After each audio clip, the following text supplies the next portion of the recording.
Welcome to Everyday Homebrewing. In this video, we will be putting homebrew in a can.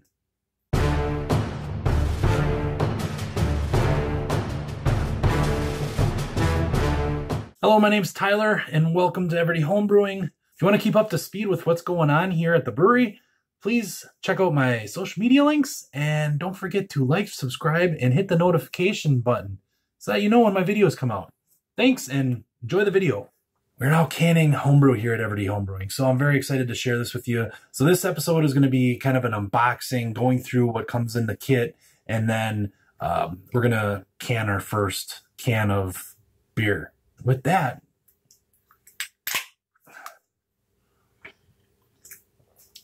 cheers. So let's dive into it. Canning. So it's something that I think maybe some, maybe not all homebrewers really would love to do someday. I know that there's some operations, some homebrew clubs and stuff that allow homebrewers to come in and can beer at their facility. We don't all have that luxury. So Wisconsin Aluminum Foundry, they're out of Manitowoc, Wisconsin. They're also the same company that makes the crawler machine. So if you guys know what crawlers are, you know who these guys are. They have several different options. They have the hand crank or flywheel. I bought the hand crank. They have the 12-ounce version. They have the one that I got, which is the stretch, and it can do 12 or 16-ounce cans. Then they have the full-on motorized Boss Hog edition. Obviously, price goes up depending on which one you get. So we got the stretch version because I'm interested in doing 12 and 16 depending on what kind of beer I'm canning. So it kind of gives me a little bit of flexibility and some options. With that, please enjoy. Kind of go through, and if you have any questions, feel free to hit the comments below. Make sure you like the video, and we'll see you on the back end of the video. So this is manufactured by Wisconsin Aluminum Foundry, and this is the All-American Master Can Sealer. First impressions of the overall packaging was pretty sturdy, not a lot of movement. Everything was packed in pretty good. I didn't see anything loose or free other than the handle and the operating instructions.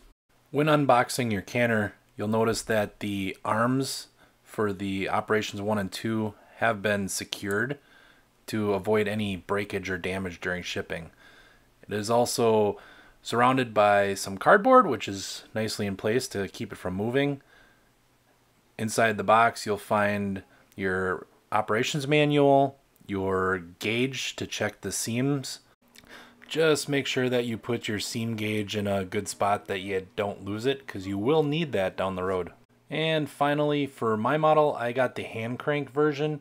If you ordered the flywheel version, that would come in the box, or motorized version, you would have a lot bigger box with a motorized model.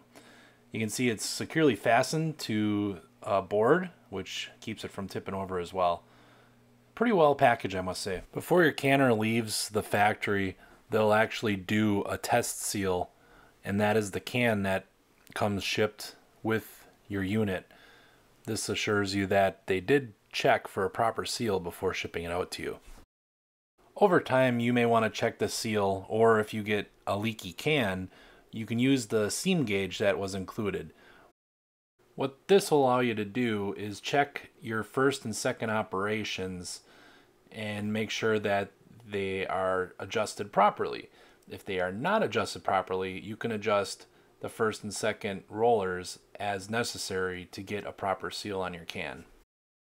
We'll be going more into this in a separate video on adjusting and checking your seam, and then also some troubleshooting videos. So make sure you subscribe and hit the notification button so you know when it comes out. When you receive your can sealer, the operation arms are actually going to be in the number 2 position. What we need to do is pull the pin and switch it to the S position. Here you can see the left arm in the S position, and then over on the right arm you can see it in the number 2 position. So we want to pull that pin and put them both into the S position before we can start operation.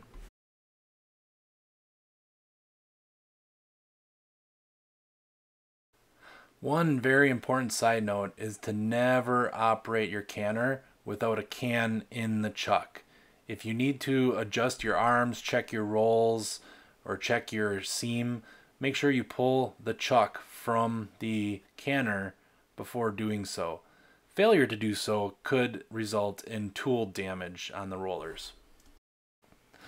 All right, you're almost there. The final step is installing the handle or the flywheel. For the handle, there is a screw that will get fastened to the shaft coming out of the back of the canner. You're going to want to line up the flat side of the shaft to the screw side of the handle and then secure with the flathead screwdriver. Notice on the back side of the handle there's an arrow which tells you which way that you need to crank the handle.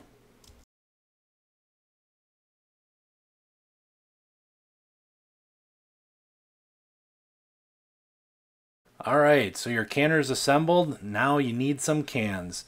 The way these are packaged and shipped directly to your house, there's two parts. The bottom larger part is where the cans are stored, and the top smaller one is where they put all the can lids. The lids are interchangeable between the 12 and 16 ounce cans, so you can mix them up and you don't have to worry about it. Alright, moving on to the can box.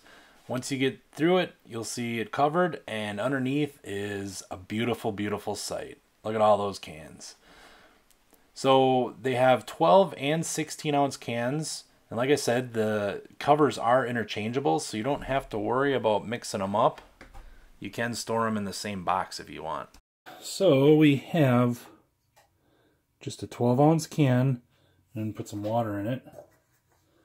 You take your lid, put it on top. If this was actually beer, you would let it foam up a little bit and then displace the foam with the cap. We'll do that in a future video here. So then you put it in on the base plate, turn the handle until it locks into place.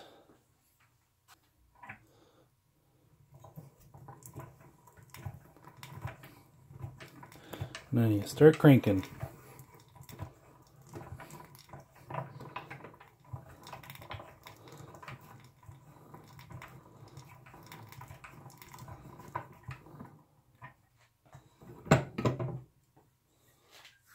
There you go.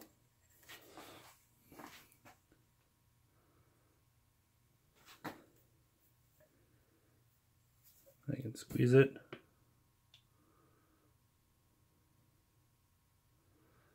There's no water leakage coming out of that guy. Alright, so here's just a close-up. You can see the can engaging the chuck. As we start turning, the first operation roll comes in. The tooling will take the edge of the lid and basically roll it underneath the flange at the top of the can. Once this operation is done, it'll pull out. The second operation will come in. The second operation takes the actual rim and will take the seam from a round to a flat. As we go here, you can see the rim flattening out. What this is doing is creating an airtight seal for your can. So one of the biggest accomplishments about being a home brewer is sharing your beer with other people, friends, families, co-workers, beer fests and stuff like that. Shipping around bottles is always a pain. Cans, you don't have to worry about that. If you're giving friends and family samples and you're doing glass bottles, sometimes you don't get the bottles back. Sometimes they're not in really good condition. And so that's more money down the drain. So yes, the actual canner is an investment, but the cans come in 170 for 12 ounce and 144 somewhere around there for 16 ounce. Price per can, it's not bad. So if you hand these out to your friends and you don't get them back, it's not as big as a loss, at least in my book, because I don't know how many bottles I've lost. So it's something that I'm pretty excited to offer my homebrew in, and you know, it does cost, it's a little investment, but for me, I think it's worth it in the long run. If you're interested in more information, contact customer relations at wafco, WAFCO.com. Joel is, he's been helping me out. Great guy, very responsive. So at the time of this video being posted, they do have an ad in the BYO magazine. I will put the contact information down below. And if you have any questions, feel free to ask me. Like I said, I have a few more videos coming. And so stay tuned. Please like and subscribe, and then make sure you get notifications so that when the next video comes out, you know it's there. Thanks for watching. I appreciate your time, and look forward to giving you guys some more videos about canning. It's something that's not very well documented on the YouTubes, and especially this canner. There's really no information out there. So I'm hoping that this gives me an opportunity to kind of go through and then share with you some of my experiences with this particular canner. Feel free to ask questions, and we'll see you soon.